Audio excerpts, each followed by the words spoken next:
Okay, it's live. It's Tuesday, 3 May, the year of our Lord 2022. Last night, 2 May, will go down in political history. A bombshell from the United States Supreme Court, the ruling on Roe versus Wade, the opinion on Roe versus Wade by Justice Alito was leaked and came out. It's been a bombshell and kind of in your face, Tony Soprano. We got a packed show today.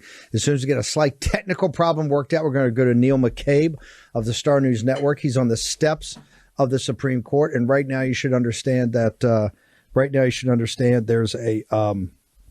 There's a big protest over there by Planned Parenthood. We're going to go to Neil as soon as we can get him live. Boris. I said on Getter earlier, there's a big piece in Politico that said that Alito was looking for a brawl on this opinion. Your former law professor started off the day, was it Neil Kachik? It starts off the day on Morning Joe, literally said, I've been up all night crying. He's a former Solicitor General of the United States under Obama. He says, he's an MSNBC contributor. He says, I've been up all night crying. He said, this is a muscular and kind of full-throated and muscular teardown of Roe v. Wade. And I said on Getter that, Alito's from Jersey, and I think you're from Jersey too. You're from Jersey via Moscow.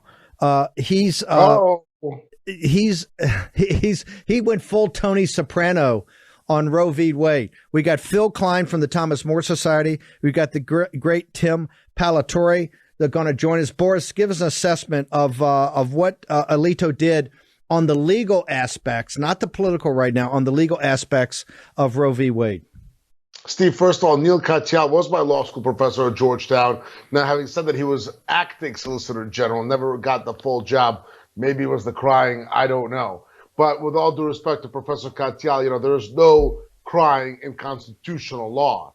What happened here is Justice Alito took the Roe v. Wade case, which has always been an abomination, right? Legally, the case had no grounding in the Constitution, had no standing in the Constitution. And Justice Blackmun, who wrote the original opinion, admitted that. They said they made it up from a penumbra of rights and all that translation nonsense, okay?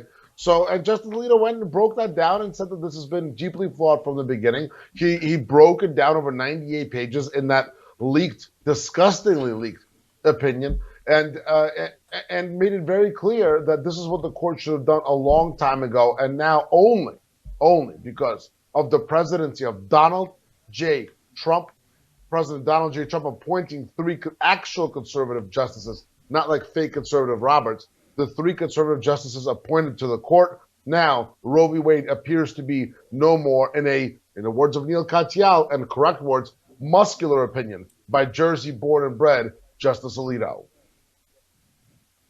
Okay, why don't you? I think we've worked out a technical problem, although it's not a great connection given the weather and also every news organization in the world's there. Of course, the Star News Network and War Room are there with the great Neil McCabe. No Neil, what is happening? It's 6 o'clock. Is the Planned Parenthood crowd starting to gather? Tell us what's going on. Yeah, right now, Steve, Elizabeth Warren, the senator from Massachusetts, is speaking. There's probably about 15,000 people here now. It's really filled out. I walked around about 15, 20 minutes ago. Yeah, I would put the ratio of pro-life to pro-abortion at about 20,000 pro-abortion and about, there might be 2 or 3 pro-lifers left here. So tell us how long this crowd has only been under 1,000 all day. This is ramped up in the last hour. How long is it going to go? And is it a peaceful crowd, or are they going to get ornery tonight? Yeah, it's pretty peaceful. I mean, there's no one really to counter. What's happening, for those people who are familiar with D.C., they're flowing in from one side, from Union Station, and from the other side, the Capitol South Station. And, I'm just watching them, just wave after wave coming in from Capitol South. This thing will go all night. There's a lot of enthusiasm here on the pro-abortion side, Steve. We said earlier in the previous hour that she went by today, and we actually opened with a cold open for her. I said, Neil, that this was Pocahontas. This was Pocahontas really announcing her candidacy for president 2024. Is this a political speech to fire up her base and to show the people there that she's not Joe Biden, that she's going to be a fighter for them? Yeah, I think when the book is written about the 2024 campaign, they will say it was this speech where Warren launched her campaign. About 15, 20 minutes ago, one of the speakers got the crowd chanting, "Where's Joe?" and really had a diatribe against President Joe Biden and his lack of support. And one of them made the point that he went more than 400 days without even saying the word abortion. And they question, if he can't say the word abortion, how can we count on him to stand for us when we need them? Steve. Neil, we're going to ask you, Neil from Star Network. Neil, we're going to ask you to hang out. We're going to go to our experts and analysts and go through this. We want to come back to you before the hour's out. Okay, let me set the stage for you. Last night, a couple of hundred people showed up after it was announced. Today, this morning, you had a whole team over there. There might have been 500 people, and it was, look, this is a passionate event. Now, Planned Parenthood had something kind of planned for this afternoon, this evening. McCabe's telling us, 15,000 people over there right now and still pouring in. Elizabeth Warren, Boris, I want to bring you in, then go to Phill, Kline, and Tim Parlatore. Boris, on the politics of this, I said it at the last hour as soon as I heard that speech for this morning, and she came back for a second helping with a bigger crowd. Pocahontas, that's F-A-U-X, Pocahontas, that would be the phony one. Pocahontas is announcing her candidacy for president. You don't get up on a stage, Boris Epshteyn, when the speaker beforehand is trashing Joe Biden. He says, "Where's Joe?" And the crowd starts chanting. And then they say he hasn't said anything about abortion in 400 days. And then Elizabeth Warren, one of the senior senators and already a candidate for president and one of his big rivals in 2020, she takes the stage and starts giving a fire-breathing speech to this impassioned group out there of pro-choice supporters. Boris Epshteyn. Couple things in there, Steve. Yeah, first of all, Pocahontas does appear to be gearing up for another run. I'm not sure that's going to go anywhere beyond the crowd that's gathered there in terms of her supporters. She was viewed as an early frontrunner in 2020 and completely crumbled, was a disaster in that race. Now, is Joe Biden going to be the nominee? Likely not. He is derided by every part, it seems, every part of the political spectrum, from the far left to the establishment left, and of course everybody on the right.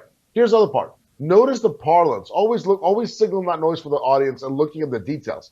The left is no longer talking about pro-choice. Now they're just blatantly talking about abortion, right? It used to be, well, we're pro-choice, and while, from the left's perspective, while the conservatives, MAGA, and those who, let's be honest, stand for the life of the unborn are pro-life. Now the liberals have just completely, gone full bore and said, hey, no, we're not pro-choice anymore. We're full on pro-abortion. Let me tell you, politically, that is a death knell. Politically, that is a horrible step to take because, while some significant percentage of the country agrees with the more establishment, traditional left on a woman's right to choose, you start painting it as just blatant pro-abortion, might as well call it baby killing. It's going to be as popular as that. And that is another horrible political step by the left, which continues to marginalize itself more and more and more as we get toward 2022 and 2024.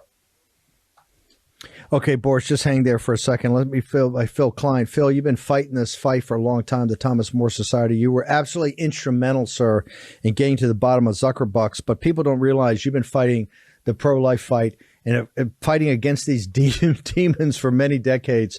Tell us your thoughts today as you read Justice Alito's In Your Grill from the very first sentence. I mean, he went full Jersey. This was Tony Soprano Unchained. Phill, your thoughts. Well, it's a tremendous victory, and it's bringing America back to our founding heritage that every single human life has intrinsic value and that we do not have the right to diminish that value, particularly by taking the life of the vulnerable. Now, it's not quite there yet, as you know, Steve, and the reach of this opinion is going to be much different than what the left characterizes it as.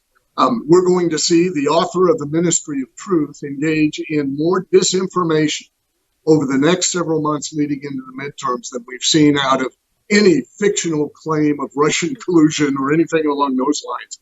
What this decision means is that it's back to state legislatures, and you're going to see many states carve out very, very strong abortion rights, abortion on demand up to the moment of birth.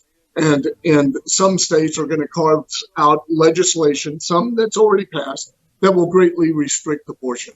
So what's going to be fascinating, and this is the first step to bring America to the recognition that with all our wealth and power, we have room at the table for the unborn child as well as the mother facing an unwanted pregnancy.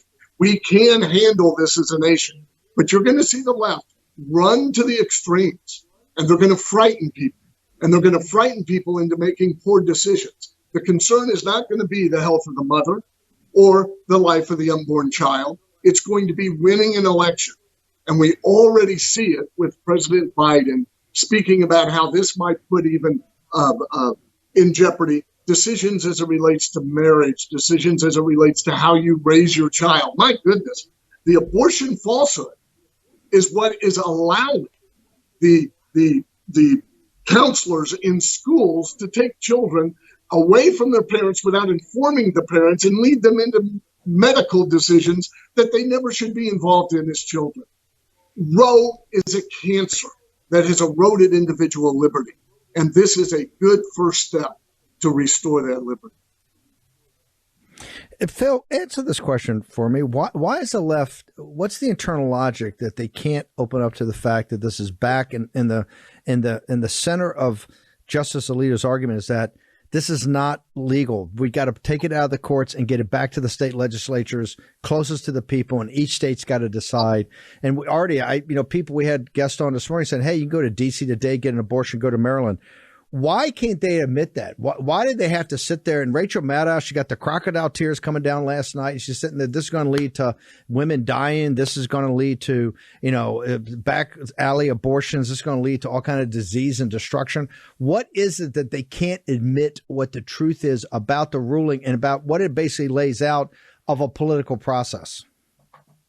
Well, as I've studied it, Steve, you have to go back to some of the origins of the women's choice movement and the timing in which it was developed. And actually, this nation didn't treat women very well. I mean, they couldn't serve on a court. They couldn't have certain jobs. They did not have ways into the economic marketplace. And women, if they ended up marrying in a difficult situation, or they made a poor choice as it relates to the father of their unborn child, they were stuck. They were really stuck, and the nation did not afford them opportunities. So if you go back to the heritage of a lot of this, it ties into the past where there really was a wrong approach by this nation in how it treated women. I was raised by a single mother. She had 5 children on her own. And in 1967, when she got a divorce, she had to start a small business. And I'll tell you, the barriers to her were enormous.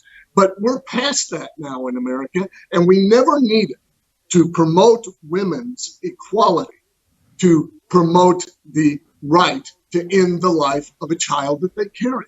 That did not need to be a part of the women's rights movement, but it has been and has become the holy grail on the left. And they just cannot separate themselves from it because they can't exist with political power without owning that platform, that they represent women's rights. And they don't anymore. I want to bring in Tim. Phill, hang on for a second. I want to bring in Tim Parlatore. Tim, you're known, and we love having you on. You're people hire you when they want to hire a pretty tough lawyer. The former Solicitor General said this morning to kick off Morning Joe that this was a full-throated and muscular, basically, destruction of Roe v. Wade in the opinion. The intellectual firepower that Alito put on this. You've had a chance to review this. Give us your thoughts and analysis.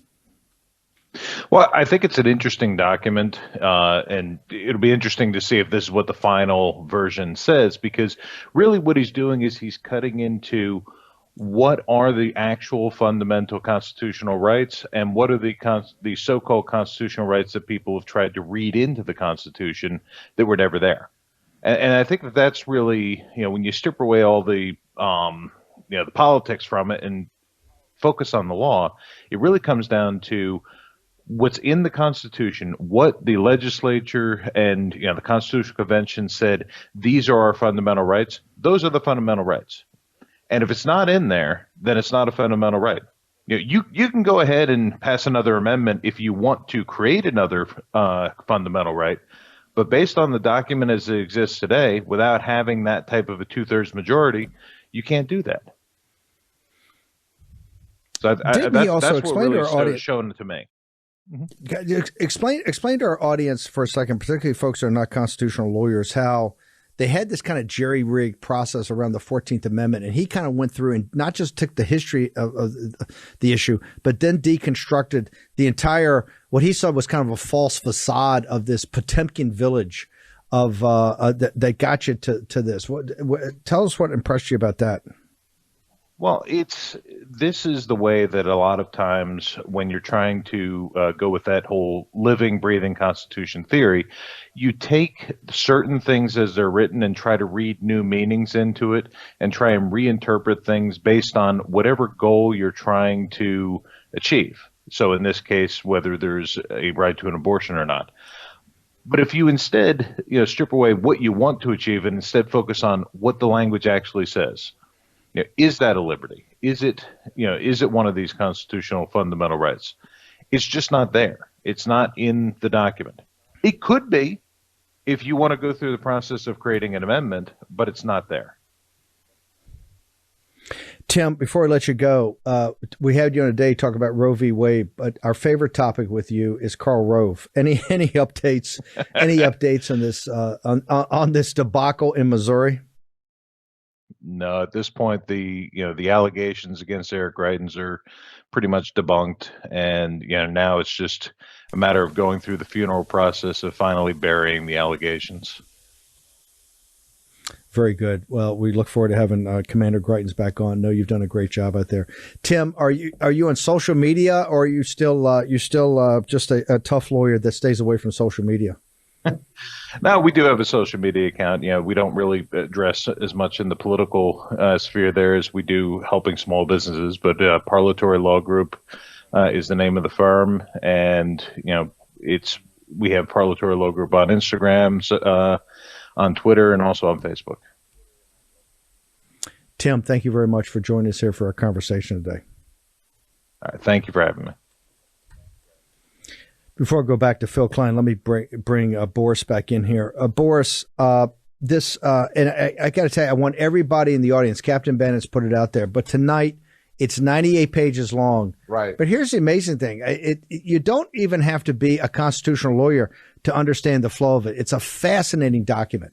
And I got to tell you, the long faces of the mainstream media and all their factotums that have been coming up for the last 24 hours is because, and this is what Donald Trump said when he got Gorsuch and Kavanaugh coming, I want people that can write opinions that move the court. It's about, when you're at this level, it's about the writing and the logic and the power. And you saw Alito, and I got to tell you, Boris, to me, Alito stepped in to the shoes of Scalia. No doubt. Today when this was put out. He is a heavyweight. He'll be remembered forever. About his position in the court, and particularly about this opinion. Give us your assessment of this, particularly the way that he went in and deconstructed all this jerry-rigged way that they kind of, this Rubik's Cube of how they got to this new right in the first place. No doubt about it. Justice Alito has cemented himself now, Steve, as a powerhouse justice, a historic justice, who's in the likes of Frankfurter, Wendell Holmes, and others, who's going to be remembered for a very, very, very long time. And again, hoping that this version is close to the version that comes out. And by the way, still hoping that Justice Roberts does the right thing and votes with the majority as he's expected to as a conservative justice, because the Roe v. Wade construction, as you mentioned, has been a canard from the very beginning. It is nowhere based in the Constitution. It's kind of a jerry rig of the 14th Amendment and other rights in the Constitution. But in the end, it's the 10th Amendment that matters. The power goes to the states. And there was never a true constitutional argument why the state of Alabama or the state of Georgia, other states, cannot outlaw abortion if the voters speak and then those who they elect decide to do so. So Justice Alito, what he really does in that opinion is he gets rid of this fat that's built on the Constitution, that's grown on the Constitution via the Roe v. Wade opinion. He cuts through the fat, gets to the bone, and the bone is that the states are going to have their power back here, and that's a big development on abortion, yes, but also on other on elections, for example, under Article 2, it is the states that have powers, the state legislatures that have power in elections. This is going to be a major precedent in terms of stare decisis on that front as well, and many others. So a big moment, and a big moment specifically for Justice Alito and the legacy of Justice Scalia. But also, we cannot understate how vital it is that President Trump was elected in 2016 and appointed 3 strict constitutional justices who appear to be voting the right way on this. Imagine if it had been crooked Hillary Clinton elected, you'd have 3 Democrats appointed, and that would be a different story than we are sitting here today. So a ton of credit to President Trump for running for president, the historic win in 2016, and then following through on his promises. You and I know he always does, to appoint, always follows through on all his promises, following through specifically here on his promise to appoint constitutional justices Gorsuch, Kavanaugh, and Amy Coney Barrett. I want to bring in Phill Kline before we go to break. Phill, the question, Biden already came out and said, I'm not going to push the guys in the Senate. I don't support getting rid of the filibuster to try to pass some national law here. You've been at this for many decades of your professional career. Where does the pro-death cult, pro-choice, pro-abortion, and Boris is right, they're not even saying pro-choice anymore, they're saying abortion. Where do they go from here legally, Phill Kline? Well, what they have been doing for some time now is going local. And Steve, they even won in the Kansas Supreme Court. Kansas founded during the Bleeding Kansas days, where people fought to liberate slaves. And we had an anti-slavery constitution, an abolitionist constitution. And that radical Supreme Court found that there is a right to abortion in that Kansas constitution. So they have done that in states like Montana and other states, and they're going to work with the state legislature as well. So they're going to continue their local effort. And then I believe it's going to play out, as Boris was mentioning a moment ago, this is going to play out in the midterm elections pretty big.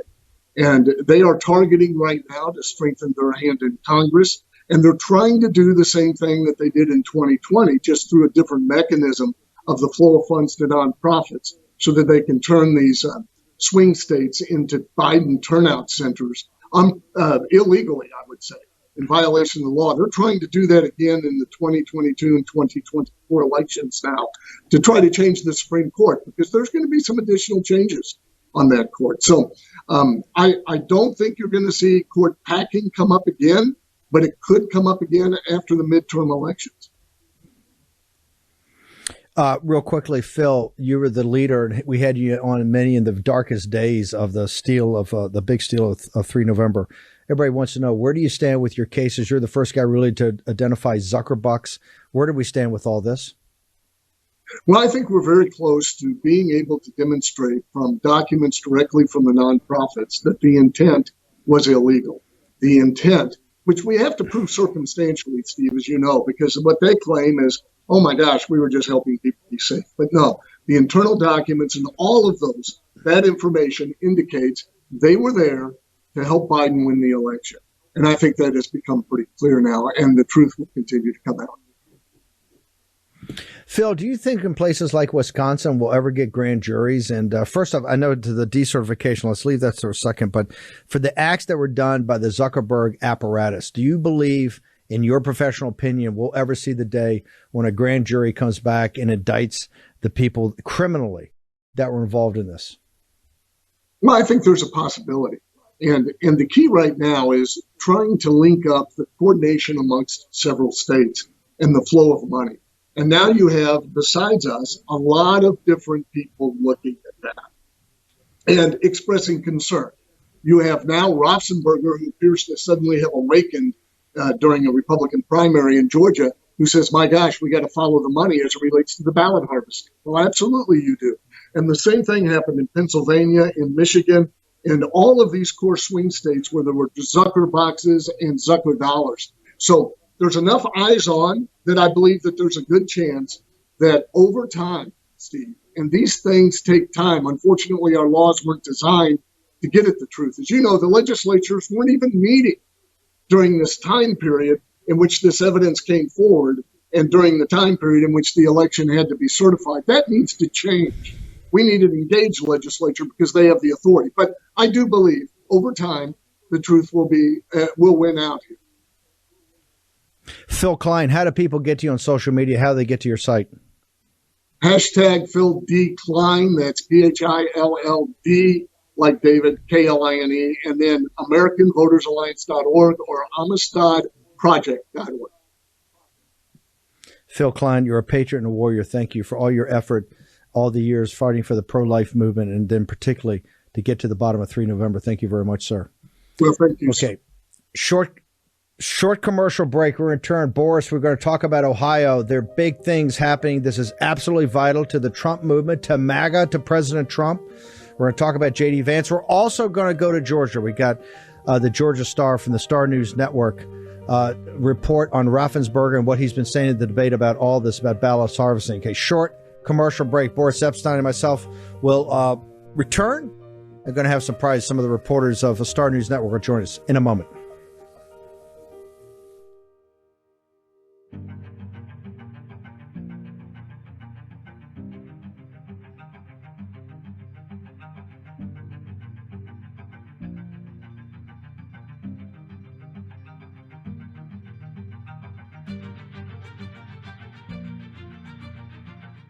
War Room Battleground with Stephen K. Bannon.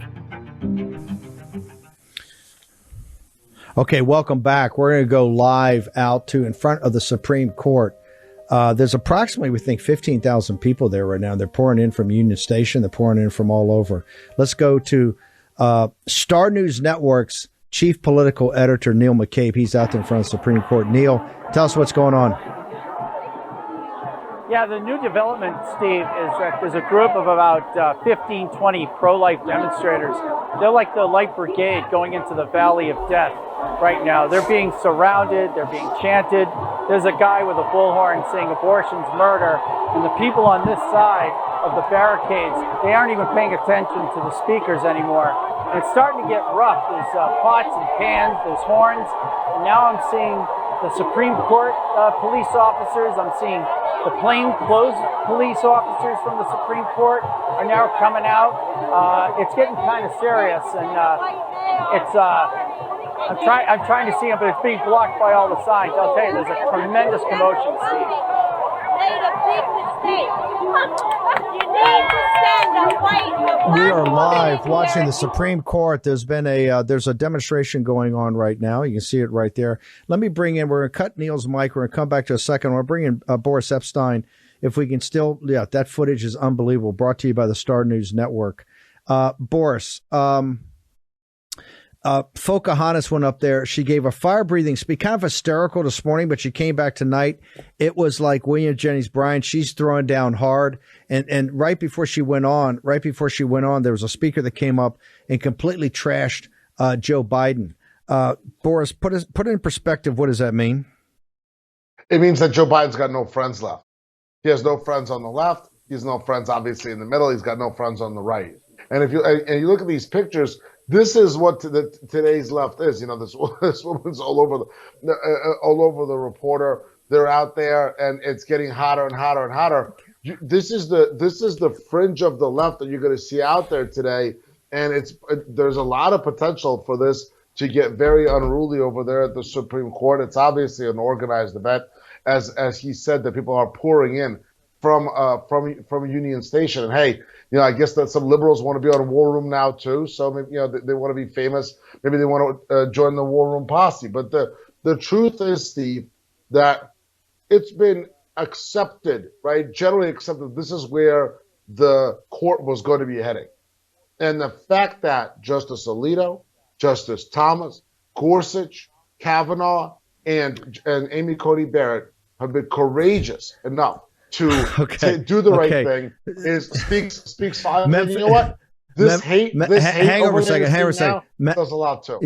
Memphis. If I can have a director, just go ahead and cut. Let's bring back Boris. I don't know if there we go. That's good. I got to go give camera 101 to the camera guy. You don't need to focus on the nasty signs. Just look at that crowd. right there that's outside the United States Supreme Court. This has all happened from really late afternoon, early evening. Last night, there was a couple of hundred people. It got a little rough Why with aren't they wearing people, masks, getting each other. I thought it was science, somehow Fauci? some guys are still going by the CDC. Boris, here's the thing: is that you see this intensity. This is purely political now, because I want the audience to understand. These folks think that since it's so bad about inflation, so bad about the border, so bad about Ukraine, so bad about geopolitics and economics and finance. Let's just keep the cameras on these great crowds there. I want to see them. This massive crowd, that Dick Durbin stood on the steps of the Supreme Court earlier today and said, hey, the election is not going to be about that. It's not going to be about inflation. It's not going to be about this thing at the border. Right. He said what it's going to be is it's going to come back and it's going to be about privacy in your bedroom. So they see the politics in back of this, and they're going to try to get their supporters out. And hey, I have no problem with that. That's what politics is about. They're going to try to fire up their base on that. But I'm going to tell you, this is pretty impressive. They got now, Neil McCabe thinks there's about 15,000 people, and they're pouring in. And a lot of these are coming in from New York City. They're coming in from Union Station. Talk to me about the politics of this, Boris. I think that in terms of the politics, in terms of the impact on elections, what the crowds you're seeing there, and you sort of could see that from the signs and just from the general description of the people, is that these are already liberal voters, right? And they're activist liberal voters. So you're not seeing folks there who are from the middle. You're not seeing independents. You're seeing the left out there in full force. And you're right, Steve. It is impressive that they've been able to mobilize and organize this quickly and get out there to the Supreme Court. And you know what? They're out there peacefully, and that's their right. That's the beauty of America. As long as they do stay peaceful, and as long as they're expressing their First Amendment rights peacefully and properly, I've got no problem with it. That's America. We've got a view, we've got a perspective, they've got a perspective. Now, we'll bet you that the overwhelming amount of the folks there don't believe that you and me and Neil McCabe and others are entitled to our views. But hey, that's their loss. Now, long term, well, I got to tell you, hold it. The hottest talking has been so far, and I just want to make sure the audience understands this. The hottest talking so far is about Joe Biden. I mean, they've had speakers come out there and saying Biden hasn't said anything in 400, hasn't used abortion in 400 days. The word abortion. Yeah. They said Joe Biden. Where's Joe? The crowd started chanting, "Where's Joe?" Look, Elizabeth Warren brought no respect to Joe Biden. And to me, this has deeper political implications, particularly in 2022. She's making a move, and Pocahontas went up there. She came this morning when the crowd was much smaller. When she heard, her office heard that the crowd was huge, because Durbin and Schumer were down. Crying Chuck Schumer and Durbin were down there with her today at different times, right, to address a much smaller crowd. As soon as she heard, and look at the size of this crowd, that's the Star News Network camera crew doing a fantastic job. They are live. That what you're seeing right there is live from really the plaza across from the Supreme Court. Supreme Court has been barricaded off. Kind of interesting, Boris, how as soon as that hit political last night, the barricades went up, right, where you never saw that on 6 January. Very quickly. Boris, she's not bringing any respect to Biden. This shows you a deep fissure in the progressive Democratic left. She is part of the most radical branch of it. Biden's just kind of drifting around. But they hope to galvanize this to rejuvenate their political movement. Look, you have a right to assembly. If you do it peacefully, fine. I would say that this, in many respects, there's many partisans there as we have partisans at Trump rallies. These people are trying to get fired up. But right now, they're looking for a way to get a handle on 2022 because they don't have, up until now, they've had nothing. Boris Epshteyn. Absolutely. Is this going to be a tool that's used by Democrats in 22? No doubt about it. You already saw idiot Eric Swalwell saying, Republicans are trying to ban interracial marriage, which is literally a lie. I hope that czar of Ministry of Truth or whoever it is comes and takes a look at it. The Democrats are going to try and run with this. Now, we know how they roll. They're going to overplay their hand. They're going to end up failing here. And in the end, they're going to turn off. And look at this idiot there with a sign about Kavanaugh. That's who the Democrats are. And you're going to see them overplay their hand and play it right into the hands of MAGA, of the Republican Party, and those who stand for, let's be honest, those who stand for life and those who stand for the rights of the unborn. I thought Elise Stefanik today had a very strong message about it. Again, standing for those who are the most vulnerable. And that's the right of the unborn, their right to live, their right to life. And I think that's a winning message. And the more that the left galvanizes, the more you're going to see the conservatives, but also a lot of the independents galvanize in terms of standing up for being pro-life. And also the way this went down with the leak, that's going to turn off a lot of independents as well, because they do believe in the importance of institutions and they don't like this terrible backstabbing game that the liberals are playing. So the leak is not going to be a positive for the far left as well. I want to tie this back to politics for a second, because President Trump, and President Trump be the first to admit he's not particularly churchy, right? I think he's a deeply spiritual guy. He went to the church. I think it was Collegiate Episcopal or Presbyterian in New York City with Norman Vincent Peale, with his father and his family for many, many years, and was very moved by that. Norman Vincent Peale was one of the pastors that Ronald Reagan was very attracted to his upbeat message about Christianity. But you got in Georgia, for instance, you got Kemp going to Texas to have a fundraiser with George Bush. And I got to be blunt about this. Judge Roberts, this is a 5-4. This is a 5-4 decision right now. This decision only came about, and I want all of Conservative Inc. and all the never Trumpers and all the people say, oh, we're long-term Republicans, we've been Republicans, but Trump's a barbarian, and the people around him are a bunch of gangsters.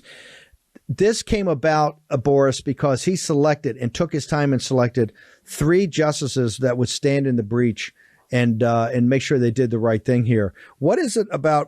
Is Kemp going down to Bush, and people now reminded about the weakness of Chief Justice Roberts? Because I think he's an embarrassment. I think he's basically a liberal. On any time it comes to a tough decision, Roberts will always go to the other side because he wanted to take the heat. Boris Epshteyn.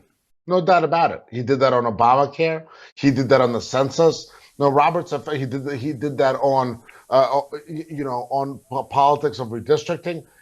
You have someone in Roberts who is not a strong conservative, who does not have a backbone and represents that weakness of Bush Republicans. So if I'm Brian Kemp, I'm not sure why his team thinks that George W. Bush is somehow going to help him. If anything, it'll galvanize MAGA even more behind David Perdue, who's been coming in hot, Steve. And you had a great appearance today, breaking down just how important, when you talk to John Fredericks, how important, how vital it is to have David Perdue over Brian Kemp win that primary at the end of May, and then potentially the runoff at the end of June. So Roberts stands for those old country club Republicans. That is a bygone era. That is not an era that right now has really any space, any room in the Republican Party. And we're going to continue as MAGA to grow under the leadership of President Trump. And if you look at the polling, that's exactly what it shows, that President Trump is the undisputed leader of the MAGA movement and of the Republican Party. There's no two ways about it. For our podcast and radio audience, I will tell you, the images you're seeing right now from the Stars News Network, it's absolutely incredible. This crowd has come together in literally the last 2 hours. It is a massive crowd right now in the Capitol Plaza and across from the Supreme Court. These are obviously, last night it was about 50-50, maybe 2/3, 1/3. Today, Neil told us earlier it was about 50-50, but this is overwhelmingly, this is a pro-choice or pro-abortion, whatever they call themselves now. They are out there. They're protesting this. And this is what the whole leak was about. I tell you what I want to do, Memphis. So I can do the following. I want to bring Gulbransen up. I want to bring Aaron Gulbransen, but here's what. I don't want to play the clip. I just want to bring Gulbransen's voice. I want to keep this footage. Do not take the camera off of this plaza because it's so powerful and people can see the depth of this. And this is kind of it's going to change the political dynamic. I think my personal belief, and we had Richard Barris on earlier to talk about the polling, that he does not believe in the analysis. He's back in the field, that this is going to move the needle. Alan Gulbransen's got an update last night I think it was last night in the debate. There's a story up on Georgia Star about our favorite Secretary of State Raffensperger. And correct me if I'm wrong. I just want to make sure that I understand your reporting because we don't have time to play the clip. Did he actually say that the ballot harvesting situation, we've had Catherine Engelbrick on, we've had the 2,000 Mules discussion of that. We've had all the receipts that she did on True the Vote, the great work. Did Raffensperger actually say that the ballot harvesting is not a big deal? I just want to make sure, Aaron, you tell us exactly what he said. Right. So exactly what he said was people are missing the point on drop boxes in response to a question about legislation banning the use of drop boxes. So he minimized the problems that happened with the harvesting and everything that had to do with the drop boxes, right? It was something the moderators didn't key in as part of the Atlanta Press Club's Loudermilk Young debate series. I did get to speak with his opponent, Jody Heiss, afterwards about his comments, but Raffensperger didn't want to speak to the press after what seemed to be a disastrous debate performance. But that was a very key thing, because Raffensperger has been sort of making the rounds right now because he's in a very heated and very tight primary, right? That he is doing things. And I thought it was a major, obviously, there were several, to put this very gently and lightly, and you can use all the harsh language for Raffensperger, but I'll just give you he has several gaffes in the policies that he made, and made many mistakes, and that's a very light word on it. But to actually go in this debate and actually minimize with, the Sousa documentary coming out and all the information and all the good work that's been done in Georgia to expose the problems with these drop boxes, the Zuckerbucks, the gentleman you just had before on the show, I thought it was a major slip of the tongue. And of course, given his history, it's probably exactly what he believes. Aaron, Gulbransen, how do they get you on the Georgia Star? How do they get you on the Star News Network? What's your social media? Because you guys are breaking big stories every day in these battleground states. Yes, sir. We also broke former ICE Director Homan endorsing Purdue in the primary. You can find me at Aaron Gulbransen on Getter. Aaron Gulbransen on Getter.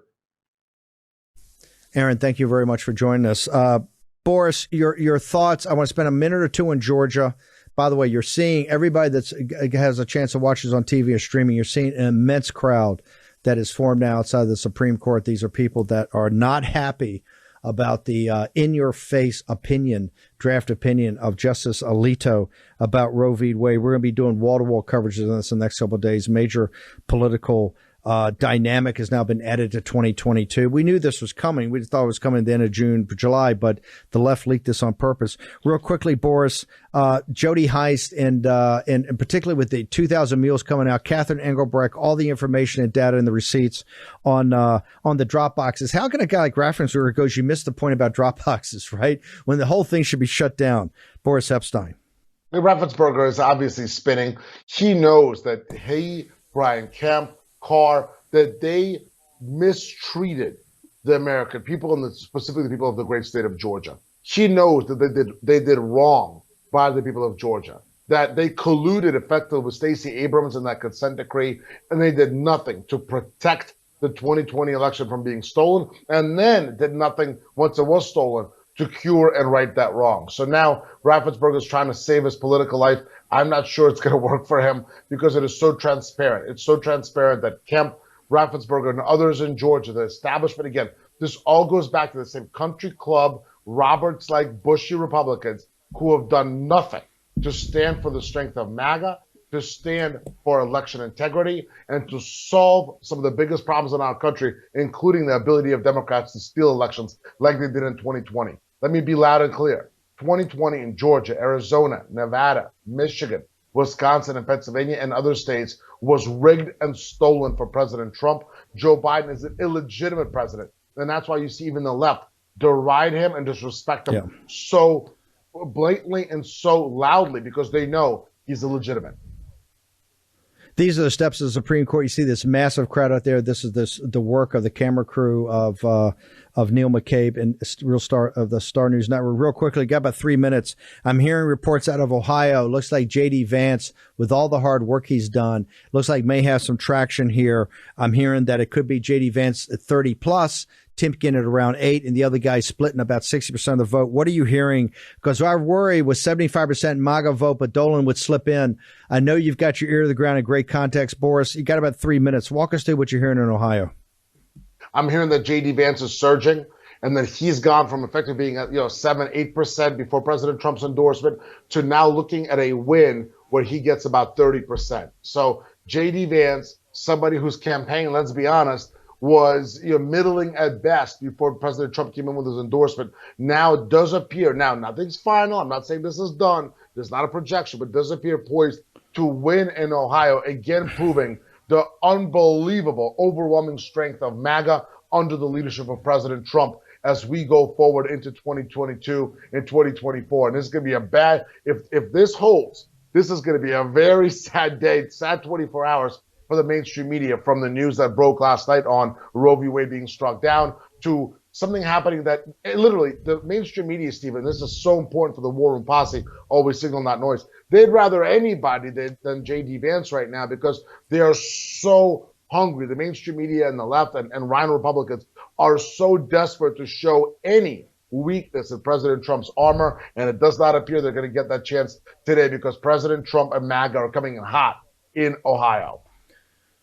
Okay, for the War Room Posse, because you guys did this Cortez, everywhere they went, there's a huge War Room Posse turnout. Everybody in Ohio. What I'm hearing is that Dolan may finish second, and that spread would be Timken, right? And so this is very important. It looks like the vote galvanized at the last second. People got to remember, JD was at 8% before the Trump, 8 or 9% before the Trump endorsement. This is massive. You got Charlie Herbster in Nebraska. Ladies and gentlemen, 60 days of pain. Boris and I promised it. But right now, if JD Vance can pull this out, a historic comeback in the Buckeye State, Boris, this is going to be, I got to tell you, Georgia looms. You got Pennsylvania. You got Nebraska. Alabama coming. There's going to be some Alabama. There's some tough ones coming up. But I got to tell you, it looks like potentially starting with a big win. I'm hearing it from folks on the ground there. They'll say J.D. Vance may have pulled it out because of the Trump endorsement. Boris, we got about 30 seconds. Go ahead, hit us. How do people get your newsletter? How they follow you? And Boris, you're going to be up all night. People should go to my Getter account and Boris's Getter and Twitter account. We're going to be putting up stuff all night. Boris, what are your coordinates? No doubt about it. Still a half hour left to vote for MAGA in Ohio till 7:30 Eastern. BorisCP.com is the website set up right now. BorisCP.com. Hot on Getter at BorisCP. On Twitter at BorisCP. On Truth Social at Boris. And of course, the hottest on the gram on these hot days, Boris_Epshteyn. Stay strong. God bless. And I'll see you tomorrow. I want to thank Michael Patrick Leahy. I want to thank Neil McCabe. I want to thank the great crew over there at Star News Network. We're going to try to get it up on Getter. They have done incredible coverage. Great. And by the way, it's a little bit of combat duty over there right now. So Neil McCabe, great job. Crew from Star News Network, thank you very much. The guys in Memphis, fantastic job here. Tomorrow morning at 10 o'clock, I'm going to be up on Getter all night, but come back to the War Room at 10 o'clock tomorrow morning. It's going to be hot. See you then.